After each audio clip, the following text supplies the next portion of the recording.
শুভ সকাল বন্ধুরা, হরে কৃষ্ণ, রাধে রাধে। আরও একটি নতুন সকালে নতুন ভিডিও নিয়ে আমি কিন্তু তোমাদের কাছে চলে এসেছি। একটা নতুন মন্দিরের খোঁজে আজকে আমি যাচ্ছি।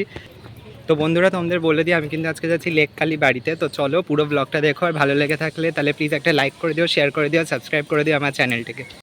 তো বন্ধুরা, এখন আমি আছি কিন্তু নিউ গড়িয়া মেট্রো স্টেশনে।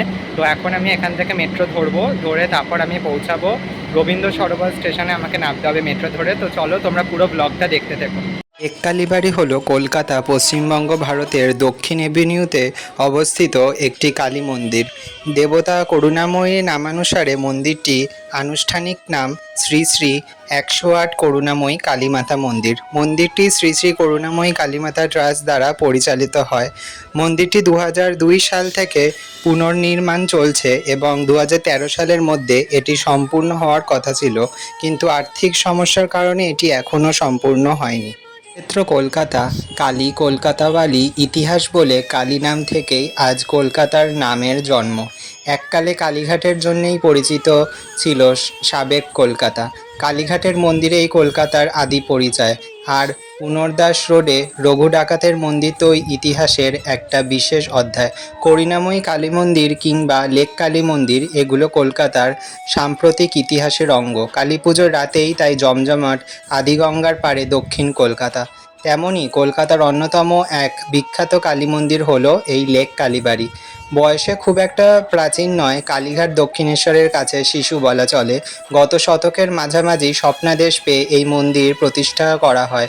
স্বপ্নে মন্দির প্রতিষ্ঠা করার আদেশ পেয়েছিলেন জনৈ হরিপদ চক্রবর্তী। হরিপদ ছিলেন ধর্মপ্রাণভক্ত মানুষ, কিন্তু সে সাধারণ মানুষ, গরিব মানুষ, মন্দির গড়ার এত টাকা পাবেন কোথার থেকে? কিন্তু ভক্তকে আশ্বাস দেন দেবী স্বয়ং, বলেন নিজের পুজোর ঘর তিনি নিজেই নেবেন।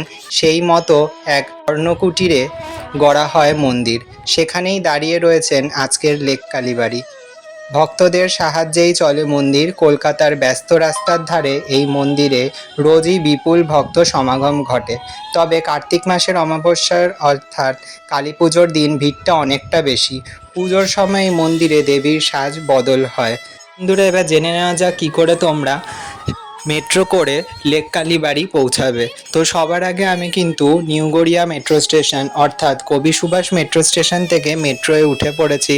আর মেট্রো থেকে কিন্তু মেট্রোর যে টিকিট ভাড়া সেটা কিন্তু প্রতি জনমূলক 20 টাকা করে নেবে। তো সেই মেট্রো টিকিট কেটে তারপর তোমাদের কিন্তু নামতে হবে রবীন্দ্র সরোবর স্টেশনে।